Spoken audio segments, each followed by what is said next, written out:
And they're all still going. They've all obviously changed enormously, but those colleges all still go. But at the time, they wouldn't talk to each other. Each of them had their own professional register for their graduates. So there was no professional register that was independent, if you know what I mean, which is what now you would see a professional body should be independent of the colleges.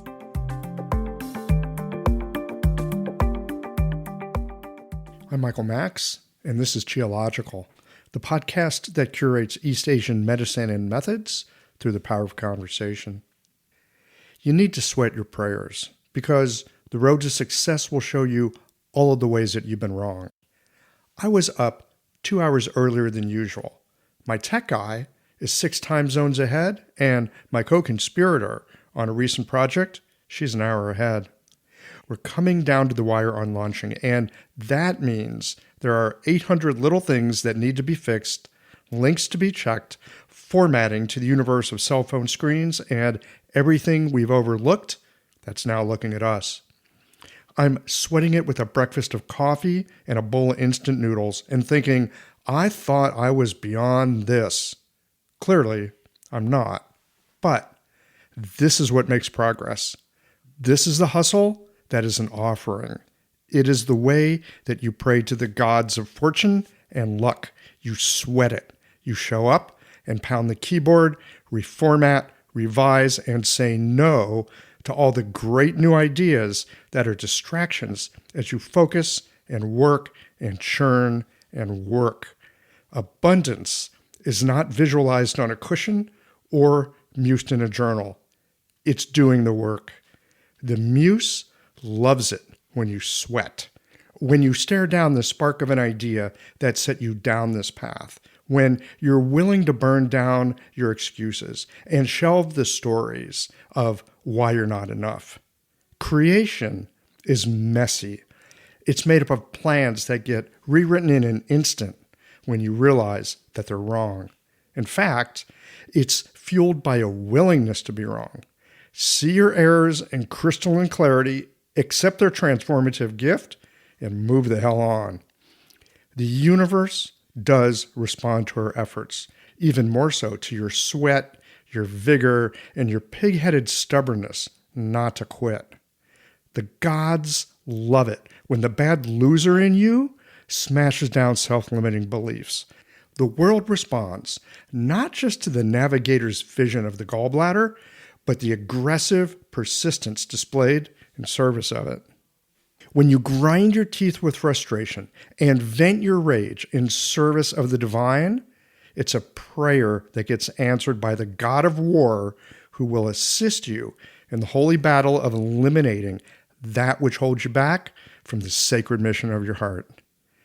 It's not pretty, but then neither are the imagined restrictions that hold you back.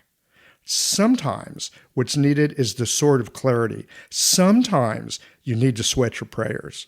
There are days when onward is not spoken as an encouragement. It's more of a battle cry. Making something out of nothing. That's the essence of the creative process.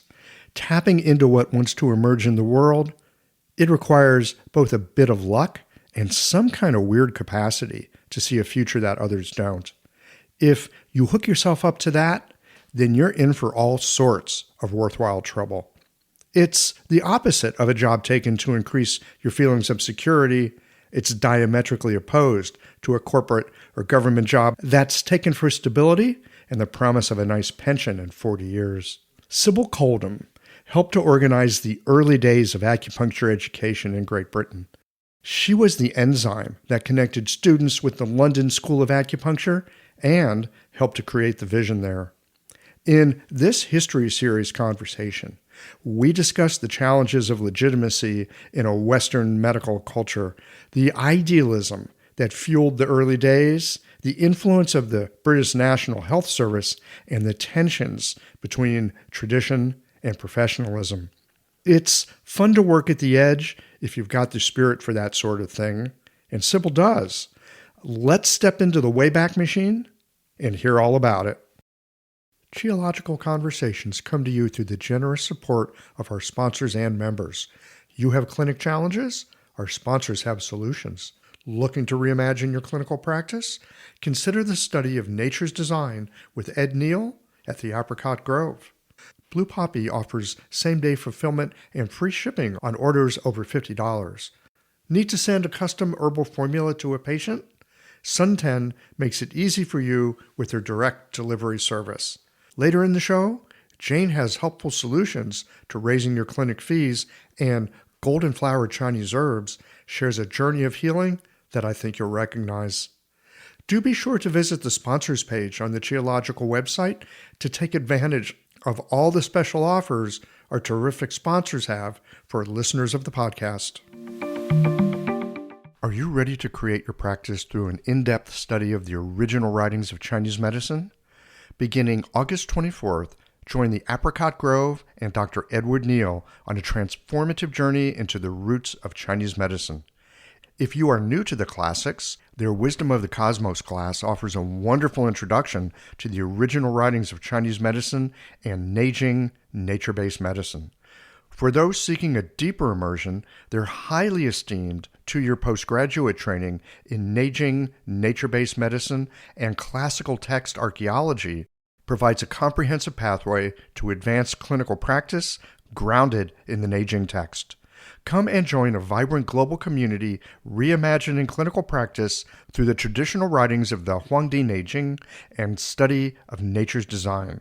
Tuition assistance is available. Visit neijingstudies.com to learn more and enroll today. When it comes to running a smooth, efficient clinic, having a reliable supplier makes all the difference.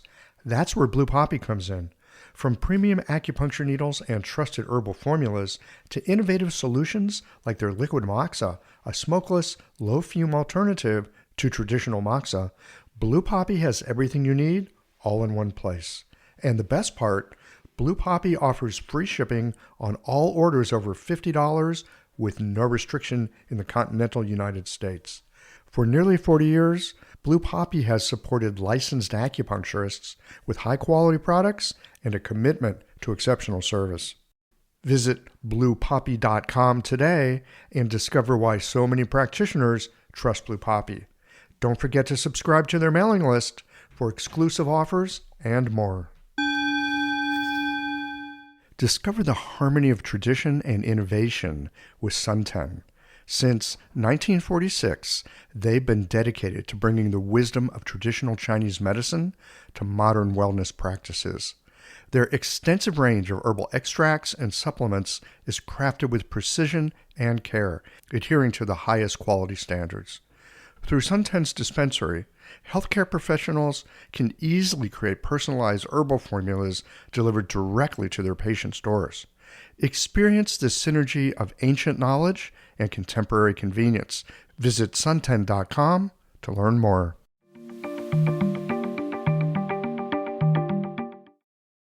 Sybil Coldham, welcome to Geological. Hello, and thank you for inviting me. I'm so happy you accepted my invitation. Today is one of our history series conversations, and you happen to have a role over there in Great Britain in the Chinese medicine world, back when it was beginning. Yeah, I was going to say people would dispute that was actually the beginning. We saw what we were doing as a second wave because there'd been 3 key people who set up colleges in the UK in the 60s. In the 60s. They'd all trained. They were kind of loners. They said that they each had their own style of acupuncture and they'd set up their own colleges. And the colleges were kind of their college. They were private to them and that kind of thing. So you could call it a college, but you could just call it somebody's wacko acupuncture school as well.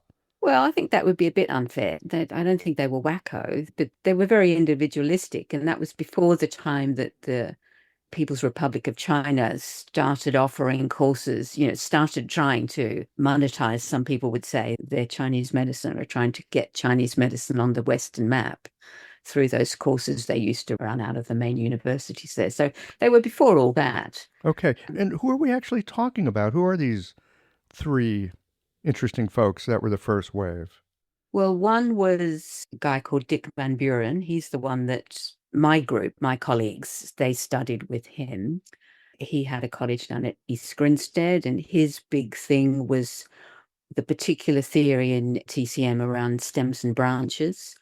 And then, so that was the kind of big deal at that college. Then there was another guy called John Worsley who set up what he called the traditional acupuncture college. And his main thing that he picked up on was what he would call the 5 elements. I think now it's more likely to be called 5 phases, but it's that whooshing part of Chinese medicine theory. That was his thing. And then the third one was set up by a guy who was a doctor, and he set it up for medical practitioners, and it was called the British Medical Association, I think.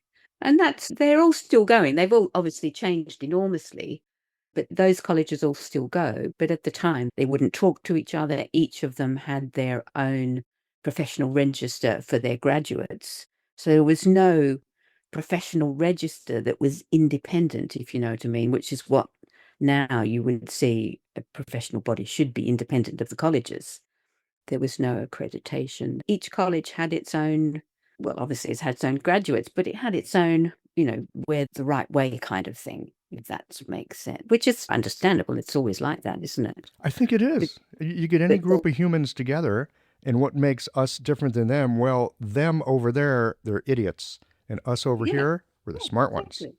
We're the enlightened. We'd found this golden truth thing. Yeah. And in the early days, it was a bit like that. And the college I was involved in, which we called the London School of Acupuncture, we tried not to be like that, but I'm sure we were, in terms of, because the whole raison d'etre for the college I was involved in was that these people had been to these courses in China. Well, most of them went to the Shanghai one with people I was involved in. They'd actually worked in hospitals that just did Chinese, well, their principal medicine was Chinese medicine, was acupuncture. They had all the Western backup, all the tests, but this was when the People's Republic of China was exactly that. And that was their public medicine.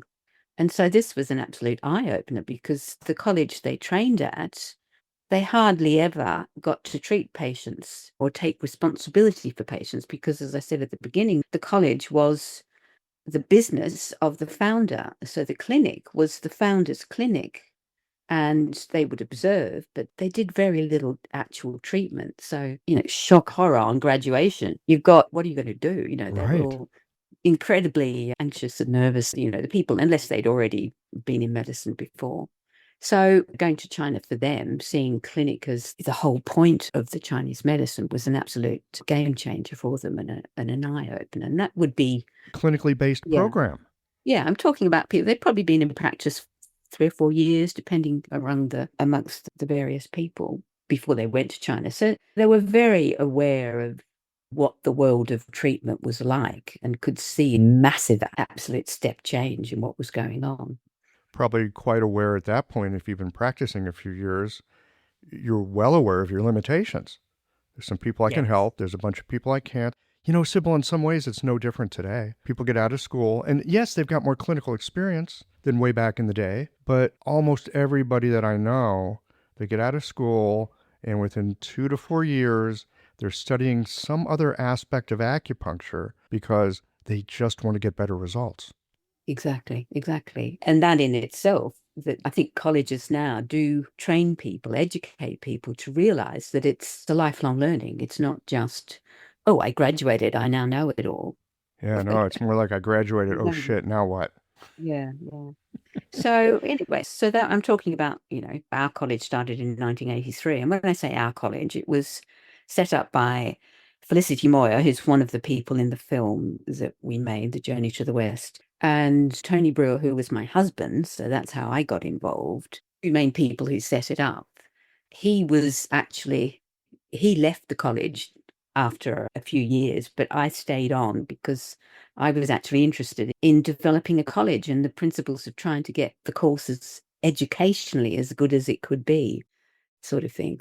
So it was kind of happenstance that I joined in there. But I think also because these people were committed to developing a clinically based course like they had experienced in China, they were very open to the idea that there might be something involved in it, in how to go about teaching, that maybe just being a practitioner didn't fill you in on. So that's how I came in, really. Yeah. There's a whole technology to pedagogy Yeah. and learning. Now, when you first got involved with the college, okay, your husband was involved. This is the early 80s, correct? Okay. So paint me a little landscape of what life was like for you in the early 80s. What was going on, like politically? What was going on in the environment around you? What were the issues that we all have, like issues of the day that we grapple with?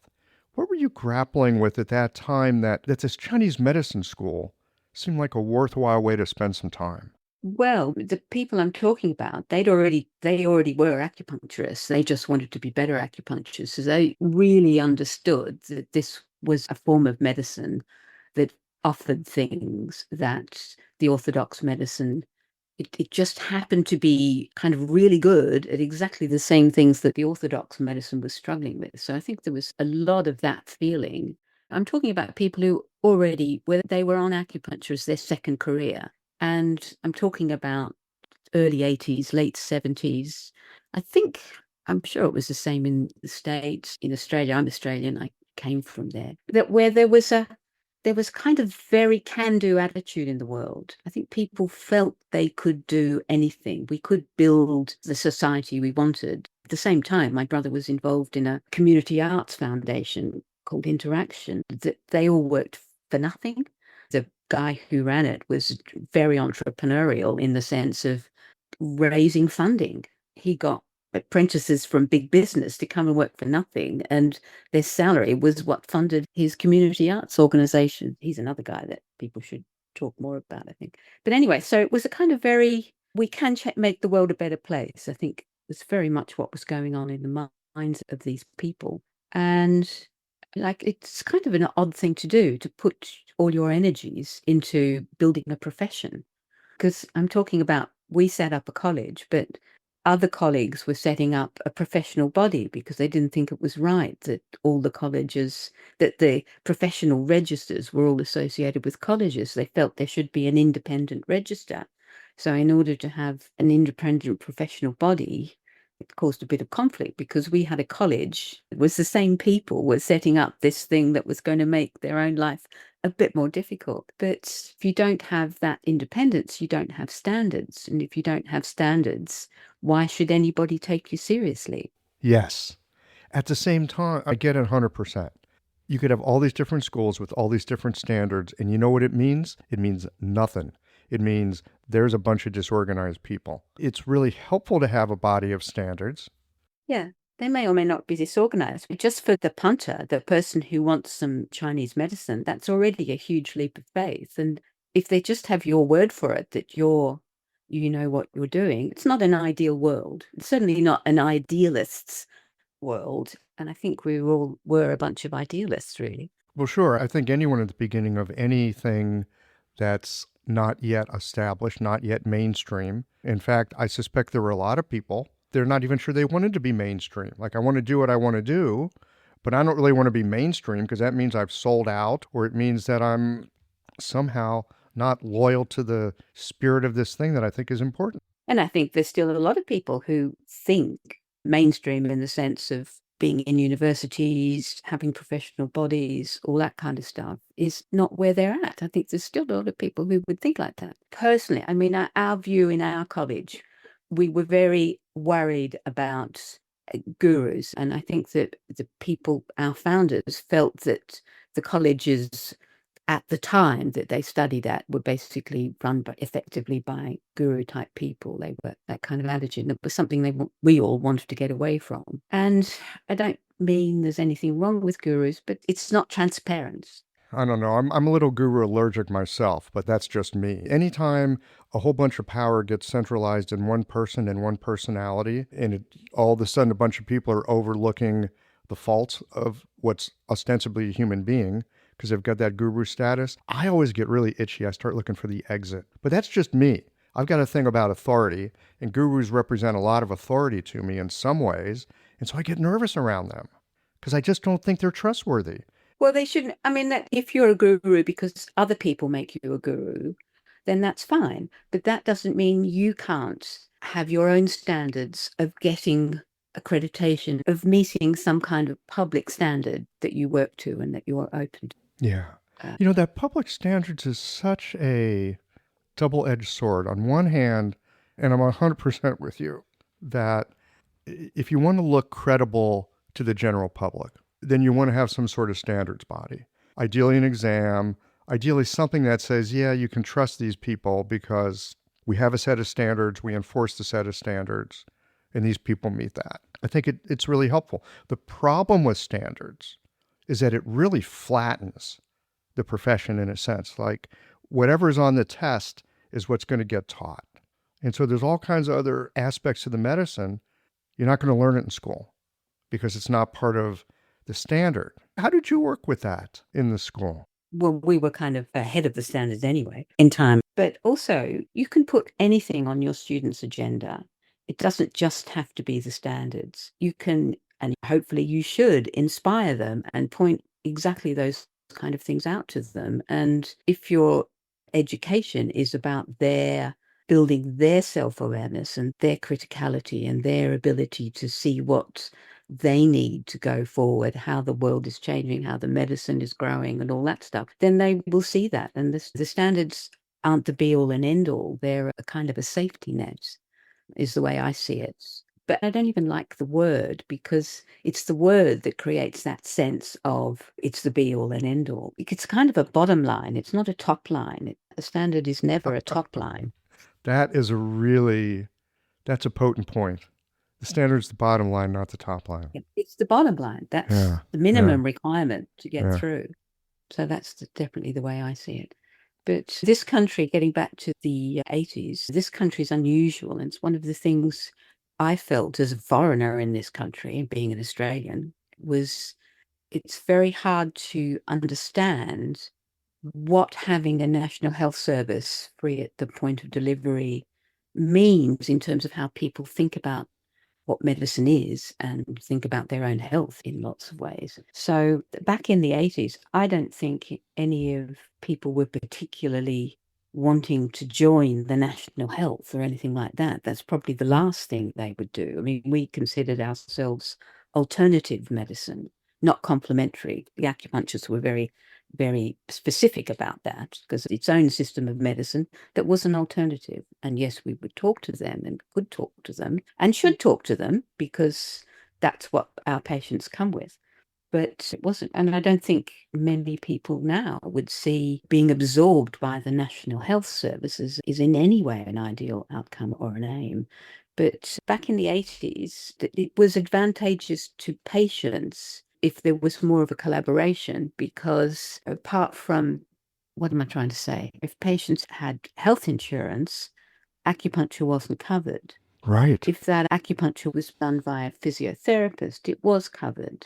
So that building up the standards was partly about getting the confidence of those side of the medical system to cover acupuncture because patients are paying for it, whereas they're not used to paying for their medicine in this country. That's a very big barrier to being an acupuncturist. People actually have to open their wallet. Indeed, yeah, and it's unusual. It's not like that, or it certainly wasn't in the 80s. It wasn't like that in any other country, I don't think. So But now, hang on a second. You said physiotherapists could do acupuncture and get paid for it.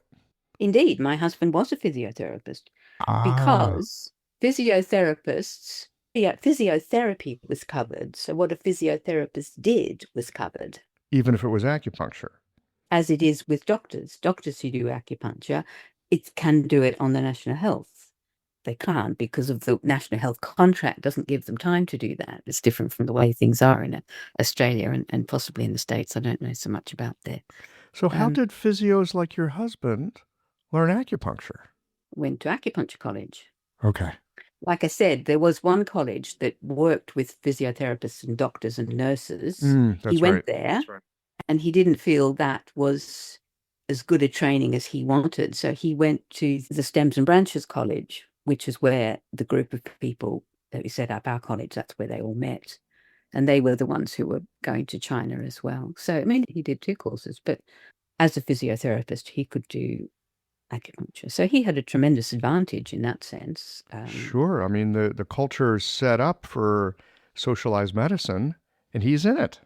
Yeah, exactly, exactly. But he was convinced that Chinese medicine, depending what people have attitudes to TCM, but a full Chinese medical system, a diagnostic system was what was required, not just as most of the colleges that teach physiotherapists and doctors do. They just work from their Western diagnosis and they have treatment formulations, needle formula, points prescriptions for that. He was very much of the opinion that it needed a bit more than that. You needed to understand the medical framework in order to, the diagnostic framework to, so that was what a college should have, even if it was just for physiotherapists. That certainly sounds like a great idea to found a school on. Yeah, as I said, we were very evangelistic and quite convinced we were right. I think that's fair enough. If you're going to put your time and effort in, you've got to believe in what you're doing, don't you? Yes. So at that same time, there was the National Health Service, but the National Health Service was different than the way it is now. So as another reason for having a kind of a better quality of education or doing a better job, we felt that would help people build relationships with GPs to work more alongside them more, because a GP at that time could hire an acupuncturist if they wanted to, if they were convinced that was worth bringing into the structure of their practice. It's different now. It's very hard for them. They don't have enough money to do that. So that's one side, is the money. But the other thing that's changed now since 2000 is there is now an authority in the UK that authorises what treatments can be given on the National Health. And their methodology is what they call evidence-based medicine. Yes, we have a similar thing over here.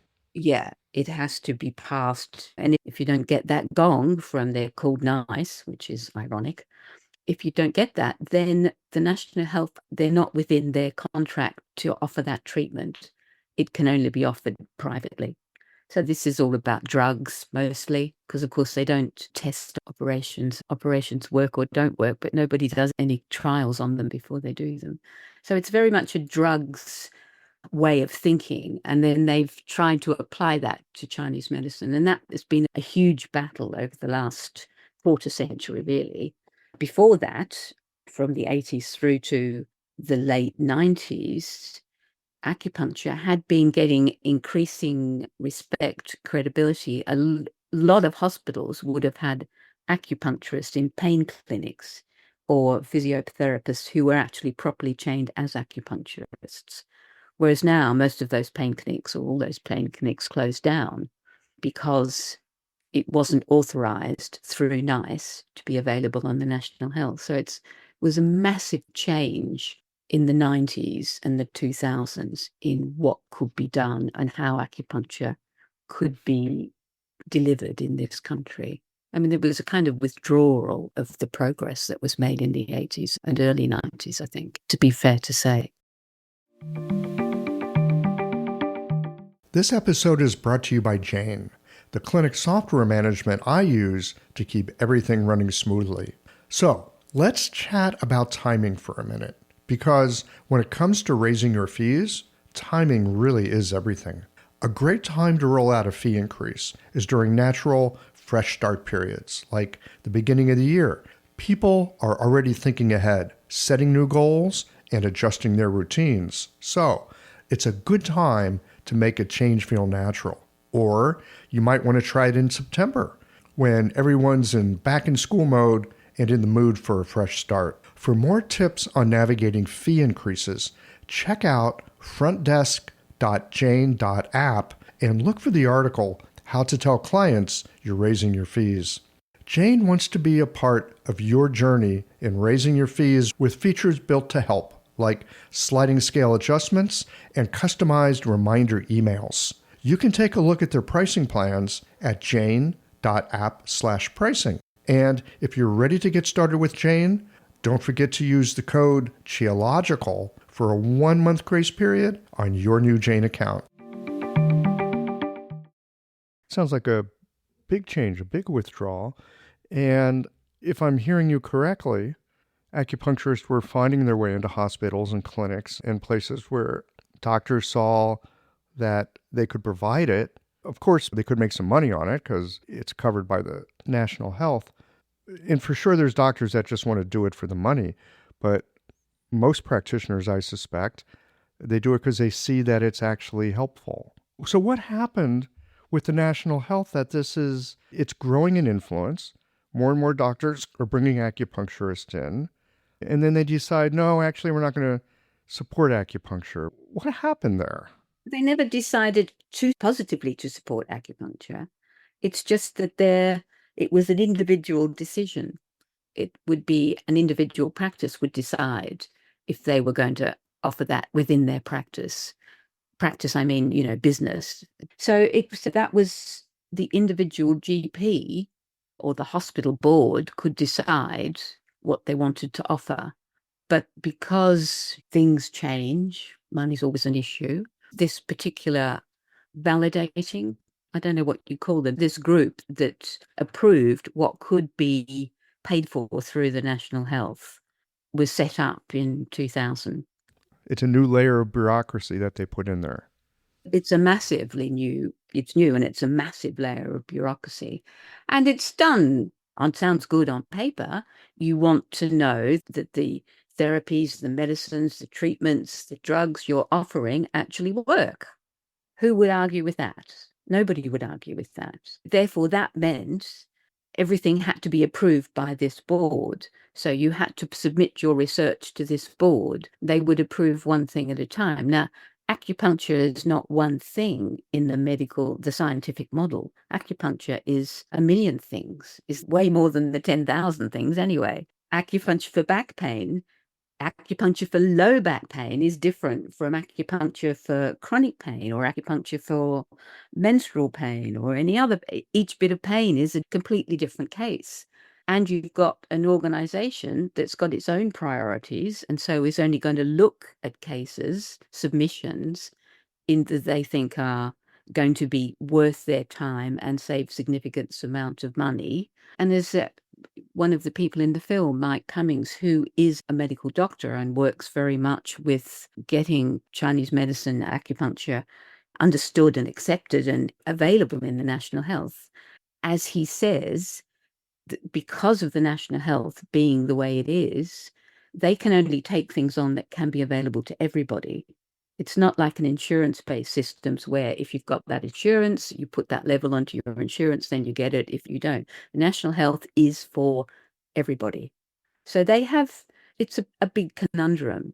But the thing that got us quite riled was that things that had been available, had been approved, were then taken away. Like I said, these pain clinics and things like that. And the way the group assessed their evidence is based on the randomized control trial model, which is for drugs. It's not for energetic medicine. Right. It's a great model for drugs, not so good for other things. Yeah, exactly. So it took quite a number of years for the research community to argue through that. And also within the research community, I mean, some of these things you think, well, you couldn't really make it up. At the same time, around the 2000s, colleges were going into universities. Our own college became a university full-time degree course in 1997. The health department was, well, more than sort of, was very interested in Chinese medicine. They set up 5 funding for PhDs, for research centers in Chinese medicine. One of our other colleagues in the film, Volkide, he got one of those grants and set up a research center at Westminster, the university we were at. Hugh Macpherson and another one was at York. These people got Department of Health funding to try to develop acupuncture research. But the problem there was that one of the people who got this funding, who was created the first professor of complementary medicine, not anything specifically about Chinese medicine, just complementary medicine in general, was actually never even denied the fact that he was a total skeptic about the value of any form of complementary medicine. He was very much a scientific model mindset. He published, most of his publications were about what was wrong with the research into things like acupuncture and other energetic medicine systems. So if that's the only chair in complementary medicine in the country, and he is actually one of the biggest gainsayers of what you're doing, you do have a problem. So, around the same time as the 2000s, things were starting to grow in terms of research, but the biggest voice in research was very negative. So it took people like Hugh Macpherson, other researchers, Volker, in a way. He's a very confident and respected person in his own right, and he wasn't ever in the scientific type medicine. He's a medical anthropologist, so his research community was a different community than the science community. But just as a university course, we had constant criticism from the Western medical scientific community, or a couple of parts of it, one being this professor that I was talking about, and another being a professor at UCL, University College, who was very much against any form of complementary or Chinese medicine. And he ran a blog that was pulling apart everything that we tried to do, trying to, criticizing Chinese medicine or critiquing Chinese medicine from a scientific model perspective. And there's groups that do this in the States as well, and saying this should not be funded in a university. Just extraordinary amount of slander, I think, wouldn't be too far off the mark. And so there was a lot of, just having got to what seemed like a good wave to be riding, things started to fall apart for the Chinese medicine community, for the acupuncture community. We had a professional body that was established. They were talking with the government about getting status. They call them professional supplementary to medicine here, but to getting the same status as physiotherapists, getting registration as an orthodox form of medicine.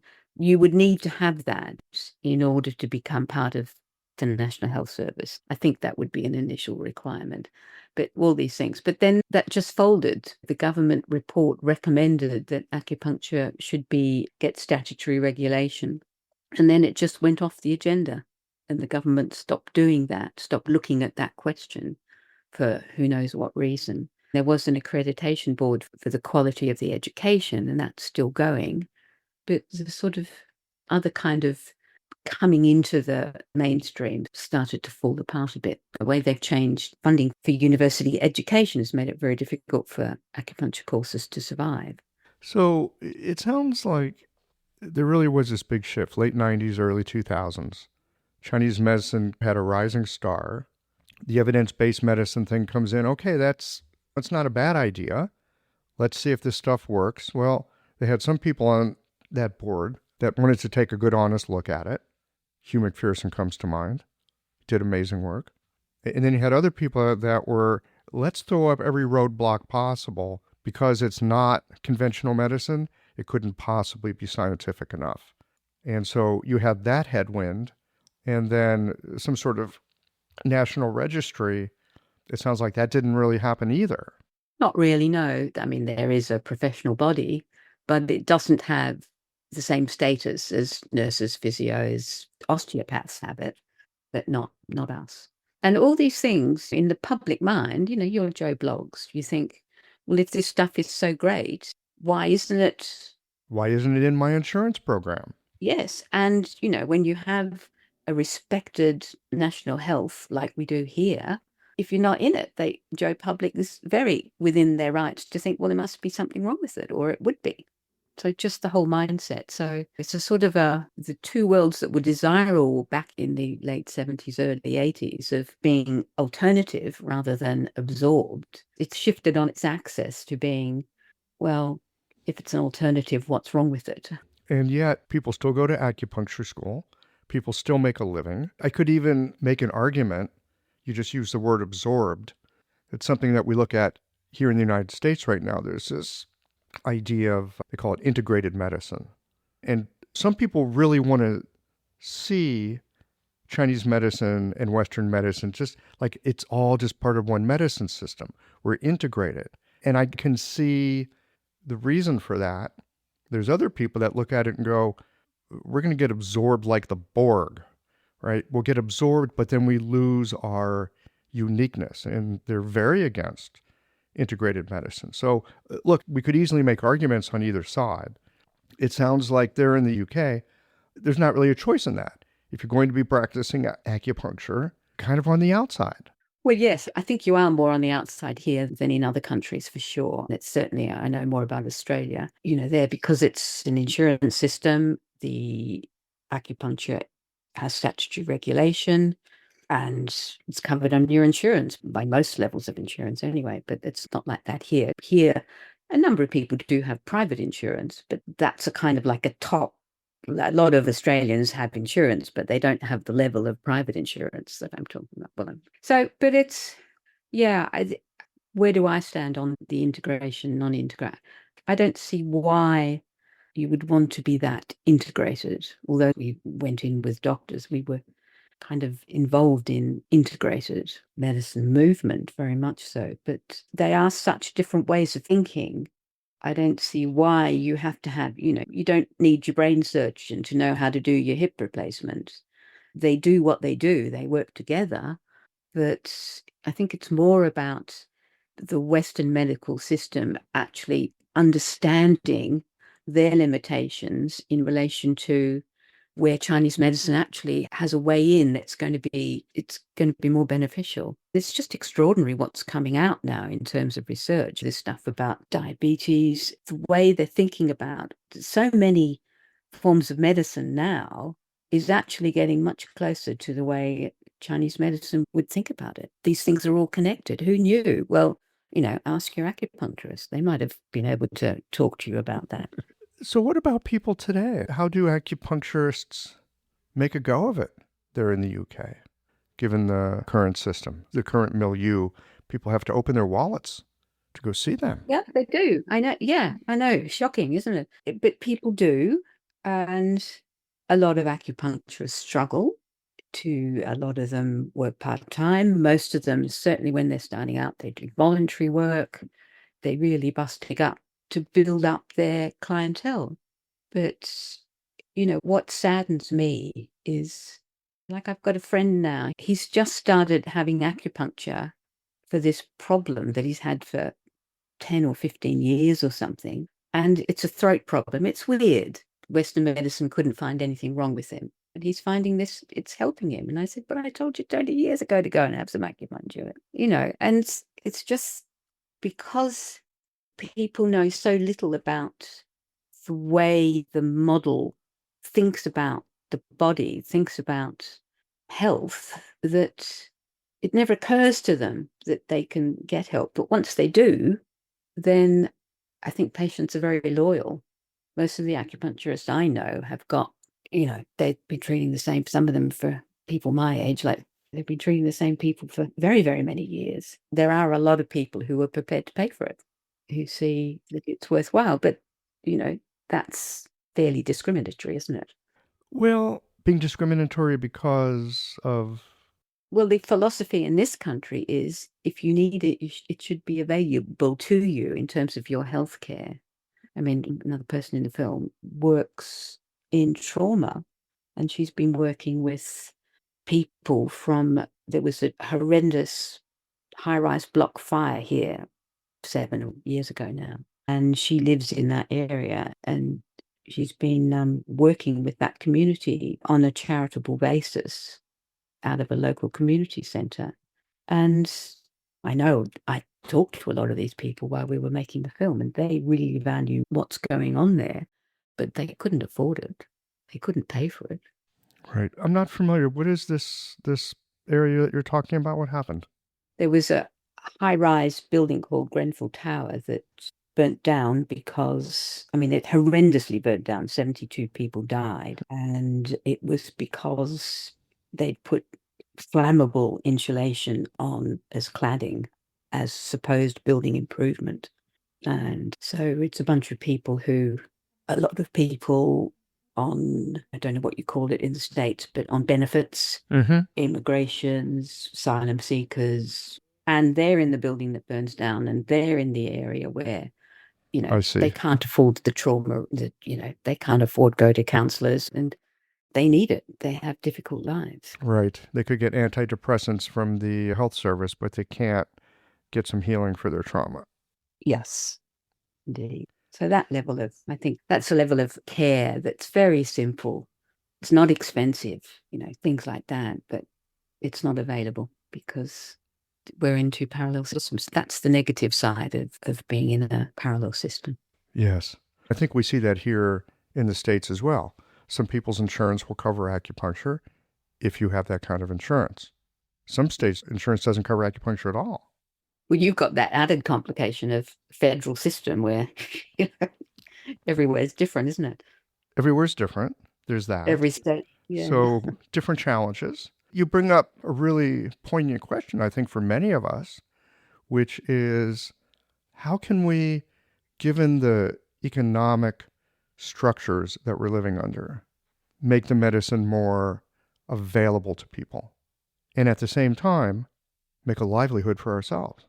Yes. The person I'm talking about is not earning a huge amount. She's not the most well-paid person in the world herself. But, I shouldn't say but. It's not nothing's ever a but. It's always an and. But I think you're right. It's never a but. It's always an and. Well, I'm a firm believer in the yin-yang principle. And I think, in the UK, we're in the doldrums now. But it's part of the process of change. I think progress is not really what I'm thinking about, but short-term progress.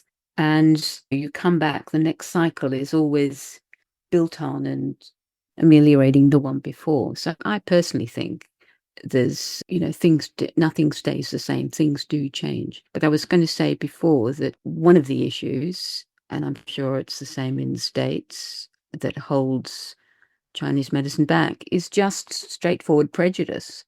It's a foreign system. It gets associated with all sorts of witch hunt type stories. These things go in waves, as Volker says in the film. You can track attitudes to Chinese medicine in line with attitudes to China, political attitudes to China. When things are on the up, people are much more tolerant and much more open than when things are falling apart politically and internationally, people's minds become much less open. So there's that cycle, but there's the other cycle of if something works, we all believe we believe, people listening to this presumably believe Chinese medicine works. We have our own experience of what that working looks like. And Western medicine is changing enormously and seriously rapidly. So the arguments that things are only in one box, the way they think, the scientific method itself, I think that is going to change. And there is going to be an awareness that actually everything is energetic medicine anyway. These things are all interconnected. We might not, and just because we can't see it doesn't mean there isn't a system there behind it that we can tap into and that we can work on. And I think this is my own optimistic self talking, but to me it seems absolutely inevitable that Western medicine is going to reach out to the way Chinese medicine thinks about health and the body, because on one level they can't keep running their own systems the way they do, and on the other level a lot of the research is showing that at the really fine deep grained level the interconnectedness of the human system is undeniable. So that's the way I see it anyway. You sound optimistic. And no, you do. And look, I am. It doesn't mean anything. It doesn't prove anything. It doesn't prove anything, but there's something about being an optimist. I think there's something about being an optimist that when you're optimistic, it's easier to see possible solutions and connections that you would completely miss if you're pessimistic. If you're pessimistic, all you see is a bunch of problems and this will never work and that's all screwed up and it's going to get worse. You can certainly see that. An optimist doesn't say, oh, the world's great. The optimist says, oh, here's something interesting over here that might be connected to this over there. Huh. And you're like a little more lighthearted.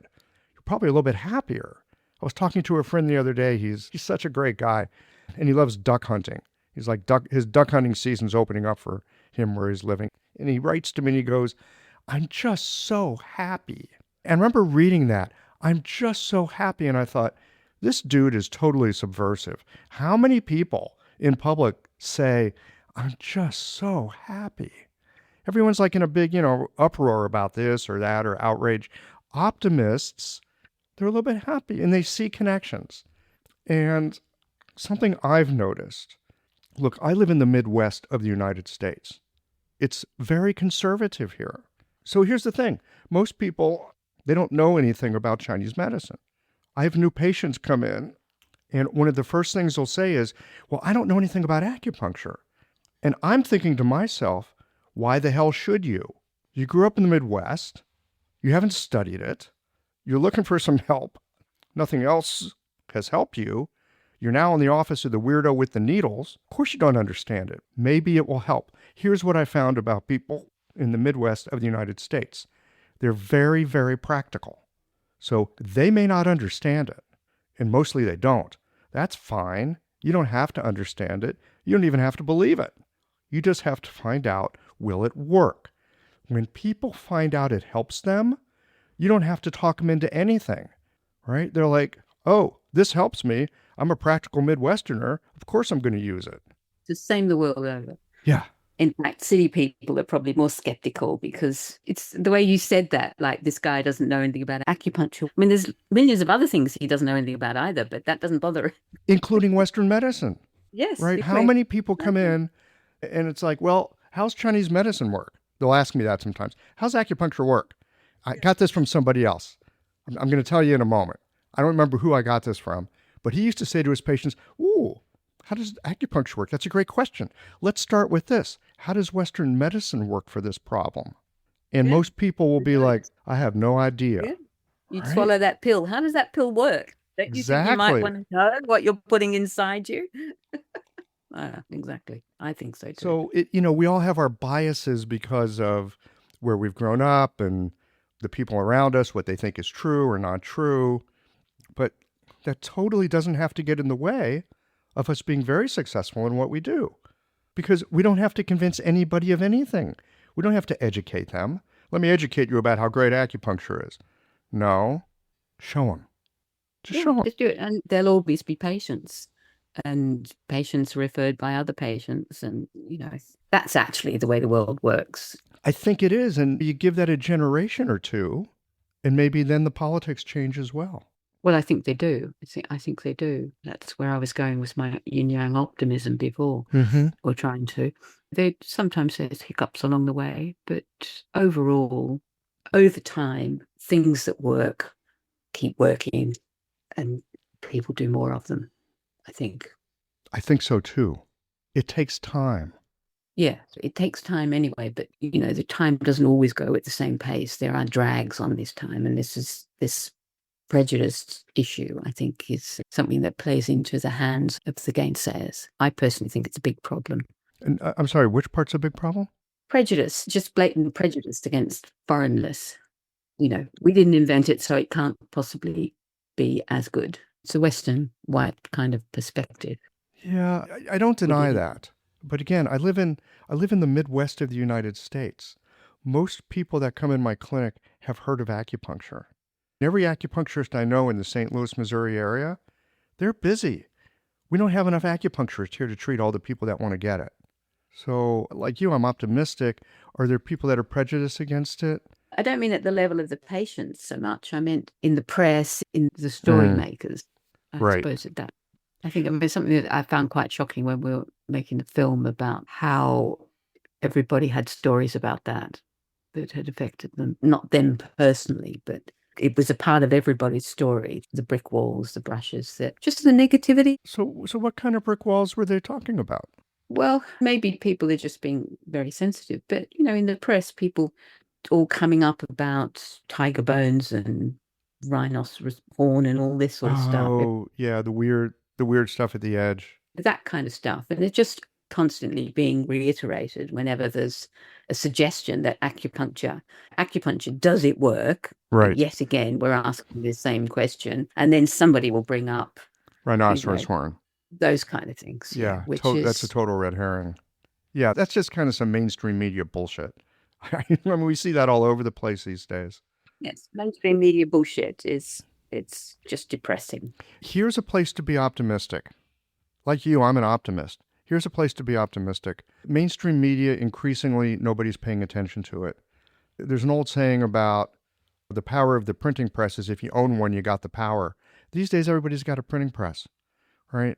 You can put out your own website, your own blog, write your own books. Most people are going to the internet these days to get their information, and there's so many different ways that we can reach out to people in ways that are helpful because we can address their concerns that they're asking about in a very granular sort of way. Yeah, yes, no, I do agree with that. I suppose So what do you think the challenges are of the next 5 years, at least over there in the UK? for the individual practitioner or Yes. for the individual practitioner, given the milieu that's there right now, what's the challenge? See, that's something I probably feel pretty optimistic about. Well, I don't know. I shouldn't say that because courses are closing. So I think one of the challenges is going to be, networking, being in a wider community than your course group and things like that. Because as courses close, that sort of thing shrinks. I think that, I suppose I think that's going to be a challenge. Just keeping your community going and keeping it broad-based and thriving. Not your community, one's community. Yes. So courses are closing in the UK. Schools are closing down. Yes, the university-based, there aren't any university-based courses left. There were 7 10 years ago. Imagine this. A patient walks into your clinic. They're carrying more than the pain in their body. There's a story there. A history woven with the stress of long days, the ache of things unsaid, and the quiet longing for something to shift. You listen, not just with your ears, but with your hands, your intuition, your heart. It's not just about needles or a formula. It's about connection. Understanding the threads that tie us together, mind, body, and spirit. That is where golden flower Chinese herbs comes in. Rooted in tradition and crafted with care, their formulas are more than herbs. They're a bridge between ancient wisdom and modern practice. Every bottle, a quiet partner in your work, helping you to meet your patients where they are. Because healing isn't just about treating symptoms. It's about creating trust, cultivating belonging, and helping someone feel truly seen. Golden Flower Chinese Herbs, your partner in practice and connection, where tradition meets care. We're seeing a very similar thing here in the United States with major schools disappearing overnight. Yeah. And some people think Chinese medicine shouldn't be in universities anyway, but I think you've got to have that broad field to keep the things vibrant and alive and growing. But I mean, here it's to do with funding. It's the way universities are funded changed from the year 2000 university. I think they just introduced fees of £1,000. Before that, it was free.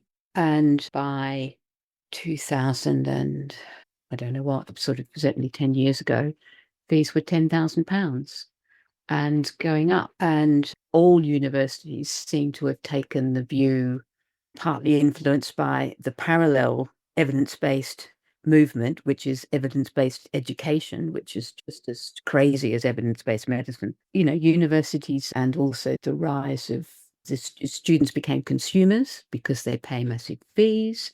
Consumers have the right to complain.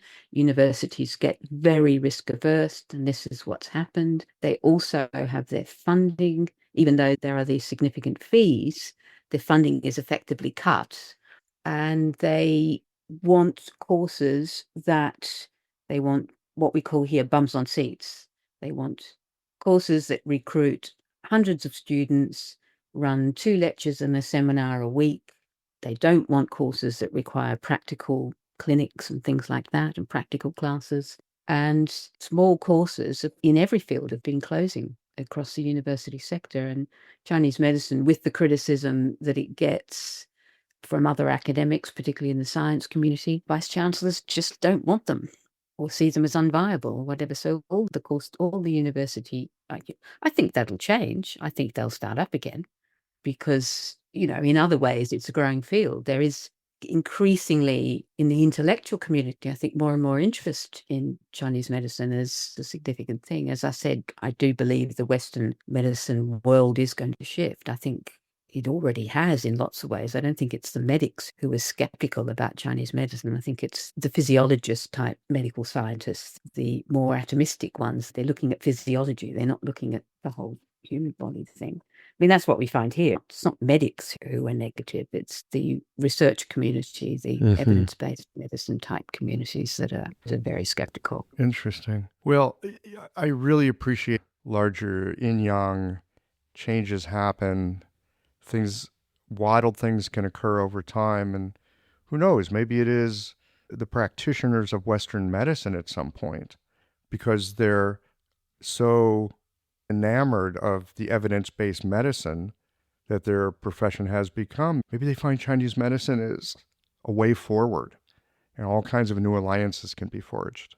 Yeah, and they want to do the best for their patients. And if there's something they're struggling with, they will refer. I mean, we found in the Gateway Clinic that we cover in the film, that was set up to treat AIDS and HIV back in the day. And it's the kind of only clinic in a national health hospital that is Chinese medicine. They do herbs and acupuncture.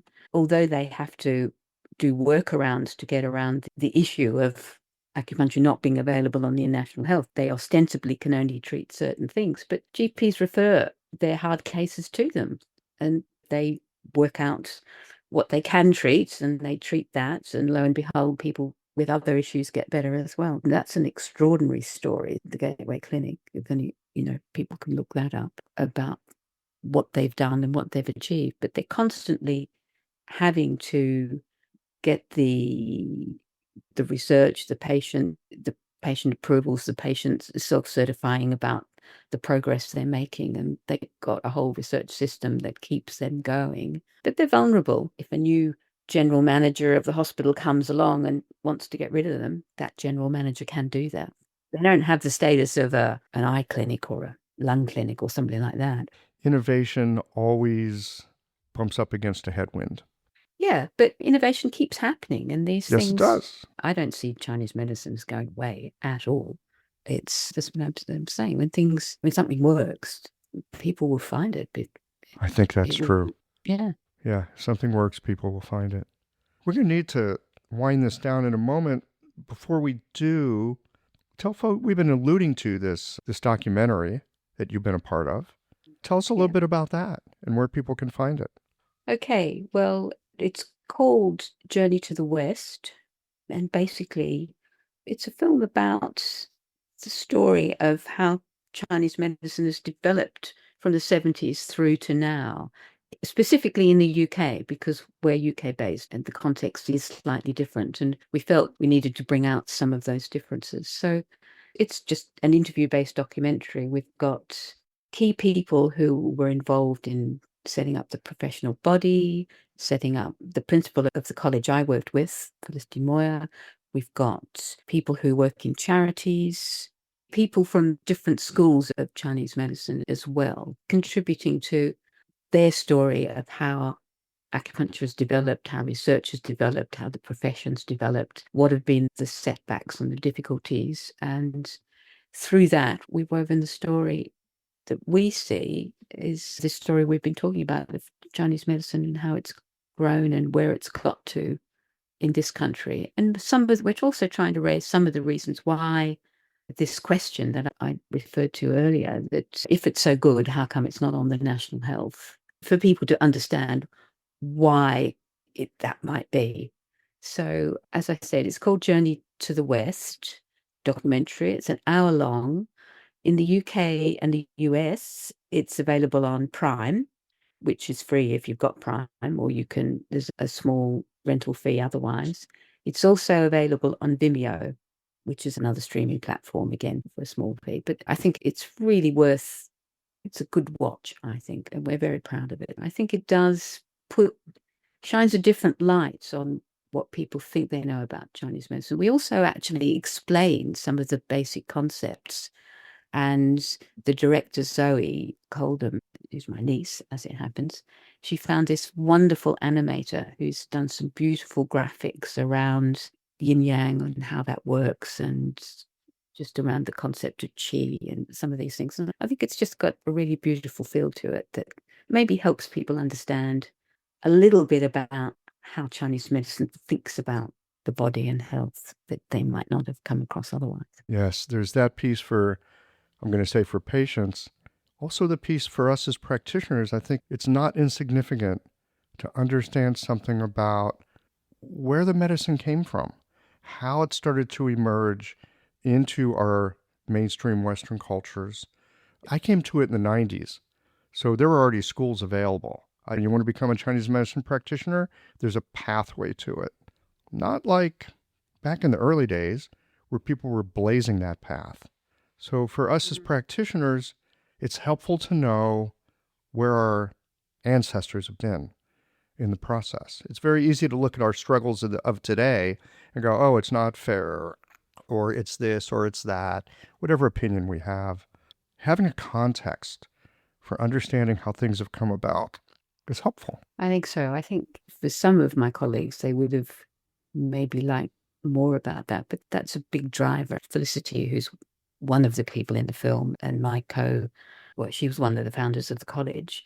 We just feel that we're all now in our 70s, and this, we need to capture this story because it's different now. For you people studied in the 90s, you studied in a very different way, in a very different world from the one we started in. That's exactly. I feel very fortunate for the work that people like you have done, and your colleagues and the folks you worked with, and the different people that helped to create a profession that I could just walk into. I had to study, I had to work, but there was a pathway. There was already a path. Yeah, it's important. It is important. Yes. Well, Sybil, thank you so much for your time today. This has been delightful. And thank you. It's been delightful on my side as well. Thank you very much. Good to meet you as well.